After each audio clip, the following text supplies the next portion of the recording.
but direct knowledge, direct perception or realization. And Ananda means bliss or joy.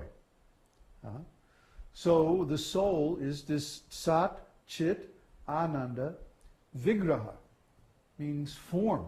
We also have a spiritual form. And the ultimate in self-realization is the realization of this eternal spiritual form. That's the highest thing. The first thing is Sat. Just realize that your consciousness exists and identify with your consciousness.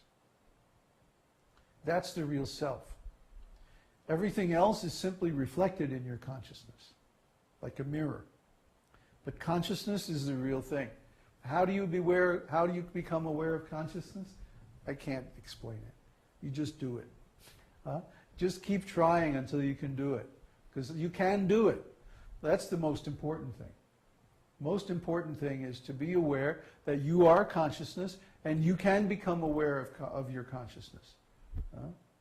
Now that you know you can do it, you keep trying until you actually succeed. You have to practice it. And the biggest part of this practice is to tell the difference between consciousness and the mind. Because the mind always wants to say, I'm your consciousness. No, mind is not your consciousness. Mind is always about something.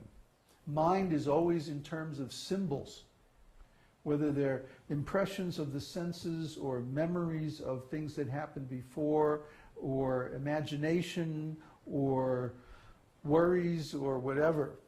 Mind is always in terms of some material qualities.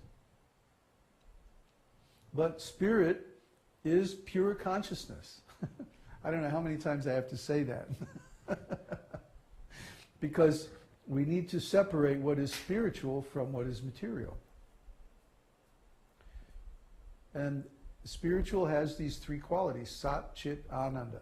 So when you find that in yourself, which has these qualities, Sat, Chit, Ananda, you've found yourself. You found your spirit, your consciousness. So then you identify with that part of yourself, and the next thing you know, you can start to perceive God directly, because God has the same qualities. And the difference is, He has these qualities in an unlimited abundance. Whereas we have these spiritual qualities too, but we have them in only a tiny fraction, a tiny atomic amount. I mean, it's still quite impressive, because the soul has the energy to pervade and maintain the whole body and everything like that. But the soul is still just tiny, whereas the super soul is unlimited. So that once we can see ourselves, then the next step is to see the super soul. And then Bhagavan, the Supreme Personality of Godhead, of consciousness. Well, same thing. Same thing. Brahman means pure consciousness. Because it is from Brahman, or consciousness, that everything else comes. It has to be that way. How could it be any other way? You can't imagine any other way. You know, the scientists are saying the world is created in the Big Bang. Well, where did the Big Bang come from? Who set it up? Who planned it? What intelligence was there to create the natural laws that allowed the Big Bang to happen, even assuming that it happened at all? But even accepting that the Big Bang happened, it had to have some previous intelligence to set it up that way. You can't say that this whole universe can exist without some intelligence to create it. And where did that intelligence come from? There had to be a conscious being, a conscious entity that existed before the creation of the universe. It is the only possible explanation, because matter is inert. Matter is stupid. It has no intelligence. It has no ability to do anything by itself. It takes some conscious living entity to arrange matter into any shape, any useful shape, like a body, or a harmonium, or a book, or anything that's useful. Always has the input of some intelligent force behind it. See? So consciousness is fundamental. That means everything has to come from consciousness. So Brahman means the sum total of all consciousness, infinite consciousness. And we are just an atom of that Brahman. So when we understand our own qualities, then we can understand the qualities of God, because they're the same or similar. The difference is in quantity. That's all. Otherwise, we're the same. So, Brahmeti, Paramatmeti, Bhagavaniti Shabdyate. The devotees know the Lord in these three aspects: Brahman, Paramatma, and Bhagavan. And those things are realized in turn, one after another. The first thing we realize is Brahman, consciousness.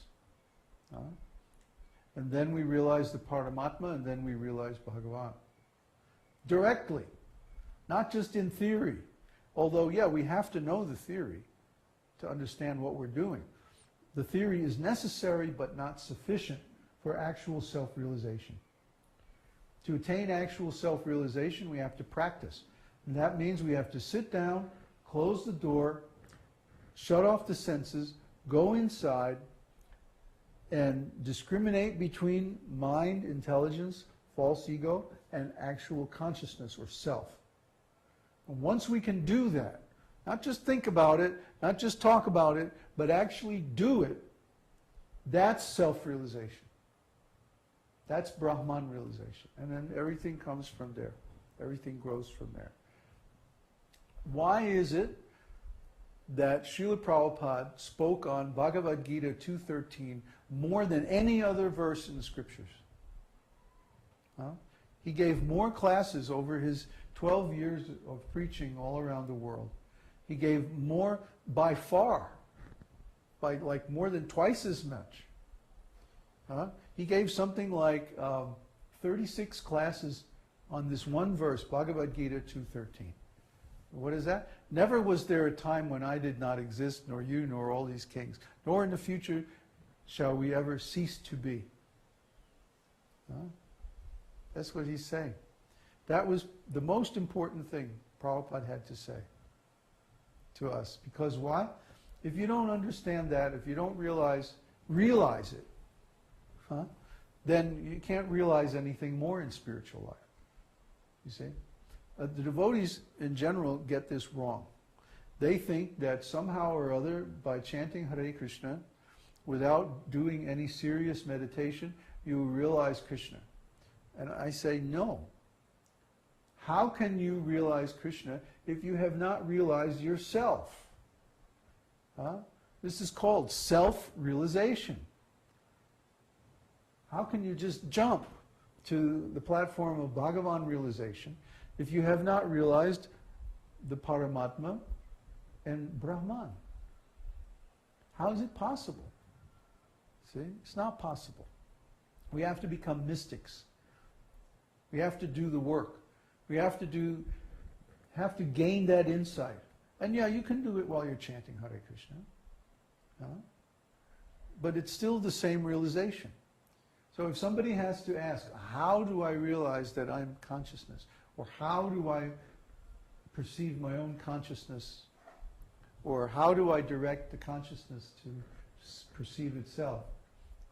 Then they haven't done the work. That's what it means. They haven't done the meditation. They haven't sifted through all their impressions to separate the spiritual from the material qualities.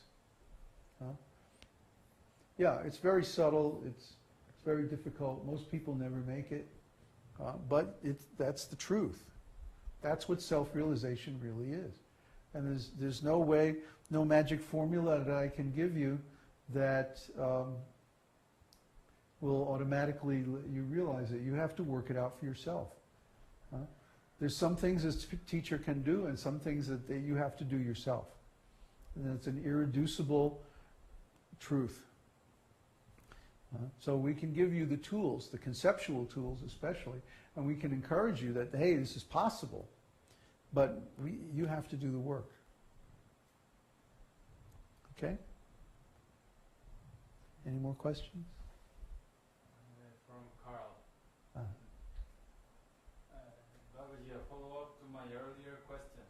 I heard a verse giving more information about devotional service to a person who is antagonistic to it. It's like feeding milk to a serpent. Oh, if they're antagonistic, It yeah. only increases its poison. Yeah. How do we take it into account when deciding whom to expose devotional sources to? Oh, well, if they're antagonistic, then we just neglect them. A Madhyamadikari devotee makes 4 kinds of relationships. He loves the Lord. He makes friendships with the other devotees. He's merciful to the innocent. And he neglects the envious. So if someone's envious, we neglect them. If someone's innocent, then we offer them mercy.